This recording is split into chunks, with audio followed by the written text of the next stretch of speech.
let's welcome to the stage Mr. Craig Fouhy, winner of the 2017 Distinguished Arizona Award.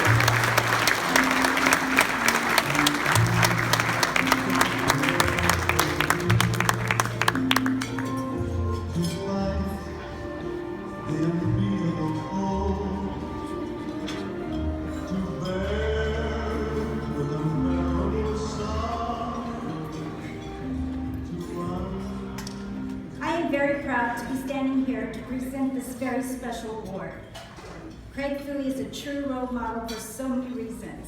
He is a man of integrity and the person you want to hang out with. He is the most positive man I know, a man who always looks at the glass half full, never half empty.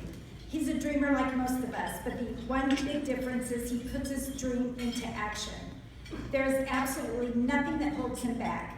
I've seen him work 14 days straight during playoffs, and he never complains. Even our kids wonder how he does it. I call him our Energizer Bunny. Craig is the guy you want on your team, someone who always has your back and will always take one for the team. If you saw his resume, it would read like this: a father of 6 boys, a father-in-law, a grandfather of 2 little girls, an athlete, a high school coach, a college coach, a sports announcer, radio personality, and a sports director for ABC 15 for almost 19 years. As you can see, he's one busy man who never takes shortcuts and always takes pride in his work. But that's what makes him so unique. He's a true inspiration to many, especially his family. And with that, I am honored to present the Distinguished Arizona Award to my husband. Fouhy on Sports, Craig Fouhy. Woo!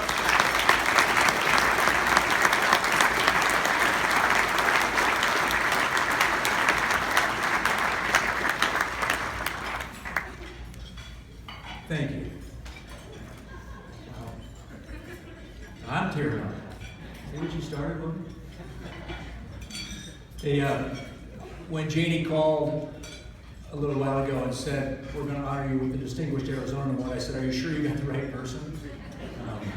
Because you know, when you're a coach and you just don't think the awards are going to come to you, that's not why you're a coach, right, Coach Ryan? You do it for the other reasons, for helping young men grow up and become men.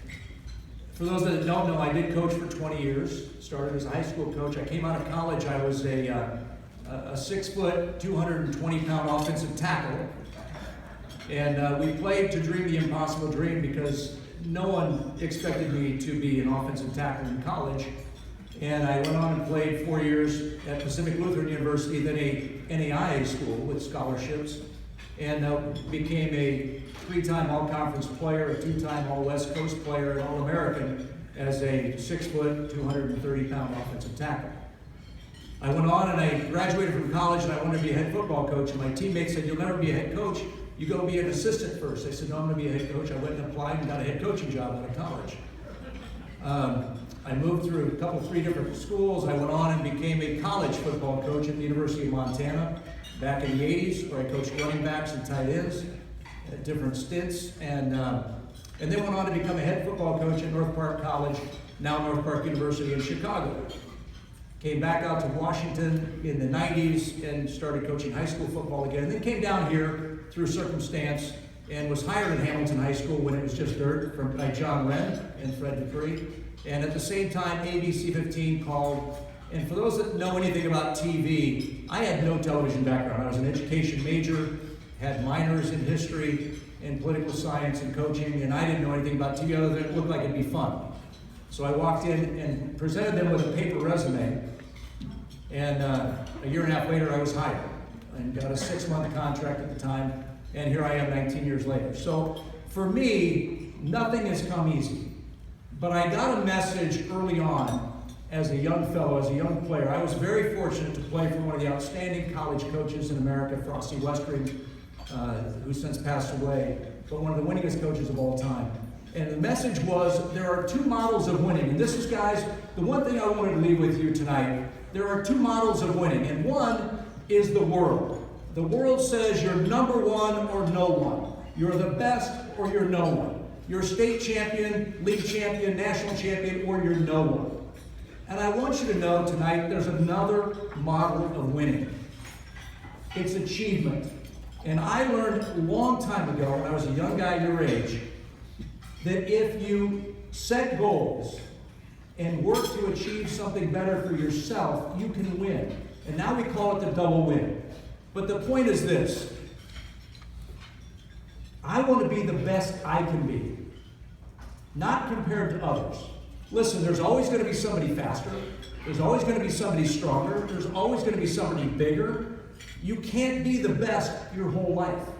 You may be the best now. It may not happen. You're going to go to a college campus next year, and they're not going to know who you are.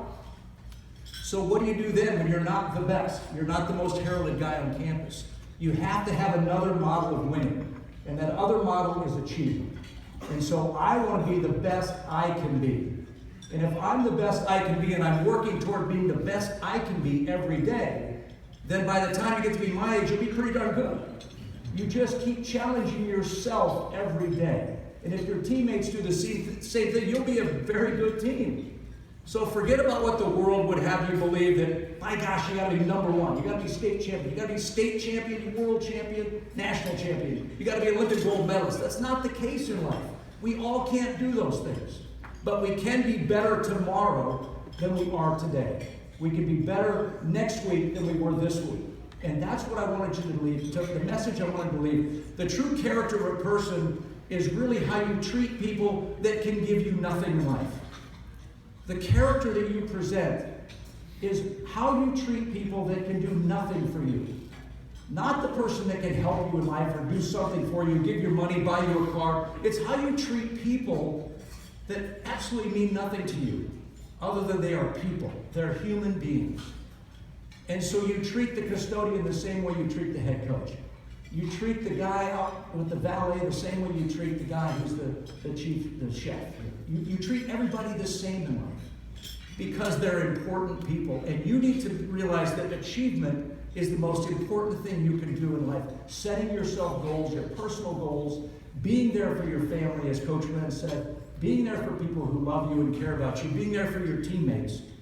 But set personal goals to be better tomorrow than you were today. And I'm not talking about nebulous kind of, oh gosh, I want to be a better person. I'm talking about, I want to be a better offensive guard, a better linebacker, a better quarterback tomorrow. I want to be better at all these skills. I want to be a better family man. I want to be a better brother, sister, husband, wife.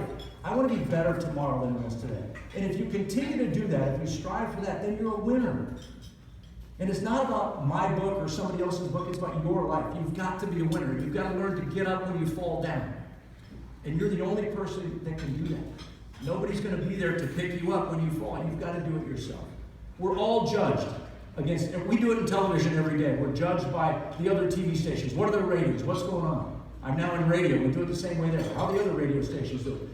I'm telling you tonight, that's not the most important thing in life.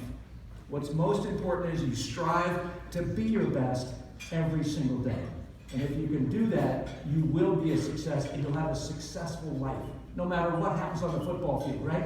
You don't know. You may tear an ACL tomorrow. You may tear a labrum. You don't know what's in store for you. So you've got to be able to adjust. You've got to be able to move forward day after day with yourself, knowing that if you're better tomorrow than you are today, you're going to be a huge success in life. I want to thank everybody here tonight, the National Football Foundation, for this. This is awesome. They've got the Time's Up message up there. Get off the stage. But I want to thank ABC 15. My boss, Chris Klein, is here. We got a great table. Sean and his wife, Megan. Shane Dale is here. My wife, Kim, of course, her friend, Cindy. Dylan, Blake, Chad, their girlfriends are here. What a great night for me to celebrate. And I thank you. I am not worthy of this, but I'm thrilled to be receiving this Distinguished Arizona Award. Thank you very much.